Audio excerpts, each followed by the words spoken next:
see you are sleeping while my guitar gently weeps. I look at the floor, I see it needs sweeping. Still my guitar gently weeps.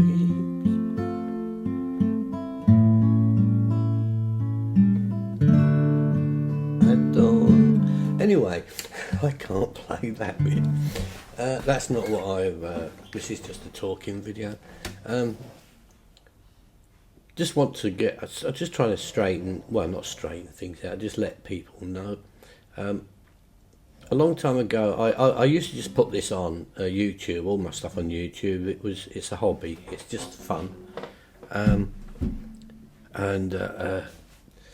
it just seems to have gone a bit, taken off a bit. I kept getting asked that, to put a PayPal link on, and I kept getting asked to monetize my videos, and to a point where even my family were saying I should.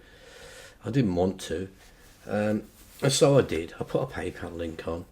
And I monetized what I can on my channel. So I get a little bit off that now. I don't monetize. If I do a cover of anybody's song, I won't monetize it unless I get an email from YouTube saying that I'm allowed to. Otherwise, I'm not going to try getting money off other people's songs, even if I do them totally different, because it's their song, and I don't want to get involved in all that legal rubbish. Anyway, that bit. And the PayPal, that was just, a lot of people said they wanted to donate, so I put the PayPal on. But I've been getting some PayPal donations, and they're not very much, and they're saying, you know, thanks Frank and that. I know it's not a lot, but I don't have a lot of money. Well, if you don't have a lot of money, please don't give it away to me. I'm not a rich person, but I'm not on the breadline. It's just to please the ones that wanted to give. I don't want anyone to like go without anything, or just for the sake of giving me. It doesn't matter. It doesn't matter at all. I'm quite happy just to do what I'm doing. So please, if you know, a comment's just as good. I try to read them all, and that brings us on to the comments. I usually sit there, read the comments, and I tick a heart to say that I've read it. But that is getting a bit difficult now, because I'm spending more time reading comments than practicing the next song. So what I will do from now on, I'll probably, if I will flick through them. It's easy to flick through reading them, but it's the stopping to click all the time, which takes a lot of time. So I will be reading most of the comments, and like I said, if anyone's got any specific questions, I do have an email address on the about section, and just send them here, ask a question like, you know, anything like, Frank, I want to give you $3 million because things like that, you know, just my email. Dollars, what's a dollar? I don't have dollars in England. Yeah, that's that bit, the PayPal bit, and I did have something else to say. I'm terrible when I start talking. I go off in a dream world. I'm just like, I was the same at school. There was little birds flying around my head all the time, because teacher used to say, "Are you paying attention?" Yeah. And he said, "That's your problem, Frank. You never pay attention." And I'd say, "Is that a robin on the window there?" And sort of things like that. Anyway, I don't know if it's how I come across it. You know, I'm like the virtual granddad, and I keep getting lots of people, very, very young children, asking me for tips on getting old. And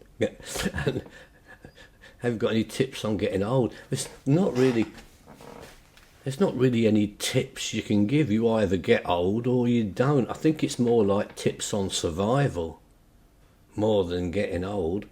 I mean, no one's guaranteed old age, but I think it's just a case of surviving, and you can make it easy or you can make it hard.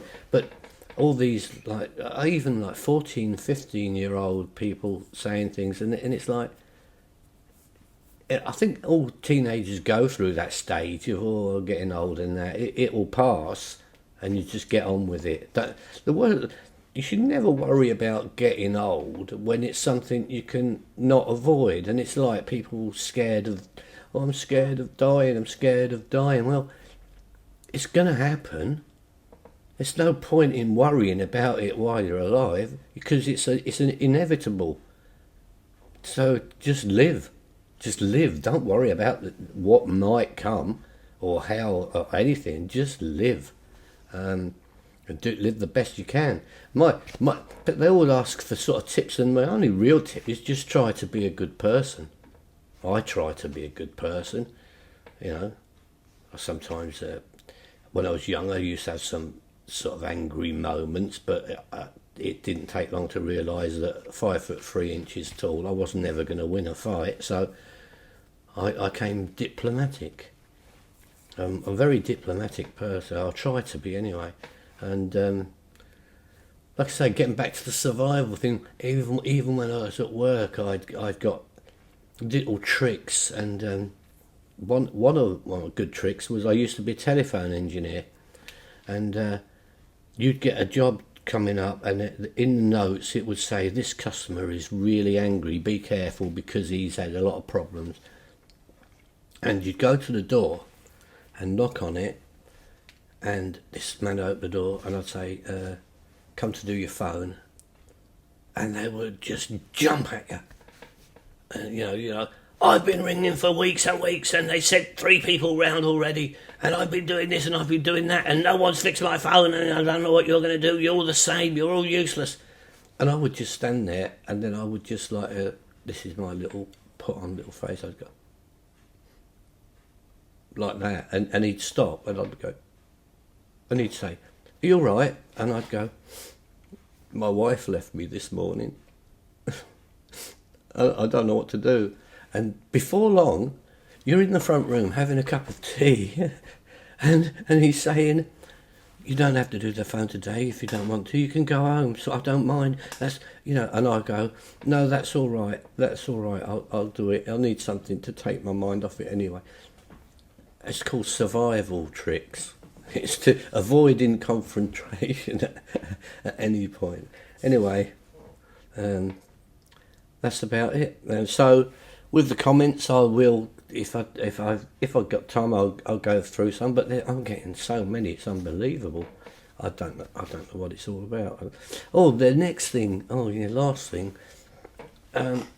Just to put things in perspective, I've never ever played in front of an audience. I don't think I could do it. All these people, a lot of people saying, I can't wait to see you live, or did you play in a band, or did you... I've never done anything like that. I'm just an old chap now who had a guitar most of his life, retired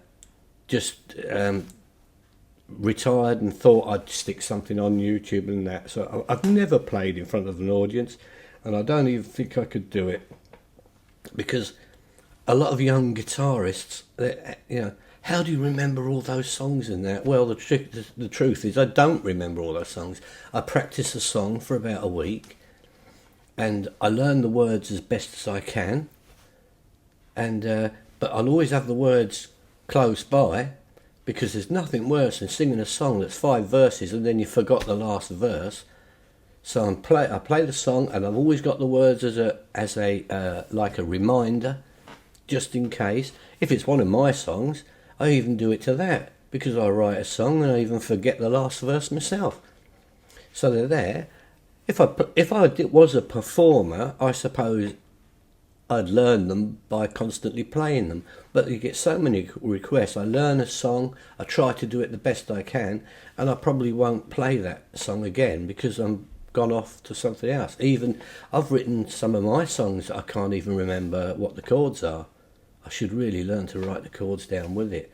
So I have to go on my own channel, YouTube, and look and go, oh, I know what it is. I can tell what I'm playing if I listen to myself.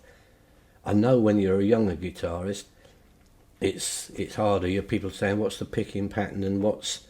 Well, with the picking patterns, it just because I've been picking for so long, I don't even look what I'm doing, and I just make it fit the song. So if I go back to work out what I'm doing, it takes a long time to try and exactly work it out. And then the next time I play the song, it might be slightly different. So if I would say if you're learning, and because I spent years trying to pick like James Taylor, trying to pick like Passenger and that, and you can't do it unless you're really good. But I was taking too long, so I just put my own to it. So that's why on my last song, I did put the words and the chords, and you just do what you want with it. You pick it how you want, or you strum it, or you do what you want, or even change the chords. If, like I've said before, if I get a song that's got an awkward chord in, I'll see if I can play something else and that. I mean, what's it matter? It's not like I'm at the Albert Hall. And that's about it. The last one was, I learnt a lesson on clickbait. I put that this could be my last song on, because that's the title. Every song I put on is the title, and it'll either say cover or original, and it was this could be my last song, the title. I think everybody thought I was going or been told I've got some terminal illness or something, and no, I'm fine. And you know, and I get a lot of people. Am I seeking some kind of looking for answers because of the words? Am I looking for answers? I'm not. I'm not looking for anything. I'm looking for a sock that I lost about a week ago in a washing machine. I don't know where that is, but I'm not really looking for any answers. Gave up looking for answers. I'm just content with how things are. That's it. So no. So it was just a title, and it seems to cause a lot of controversy.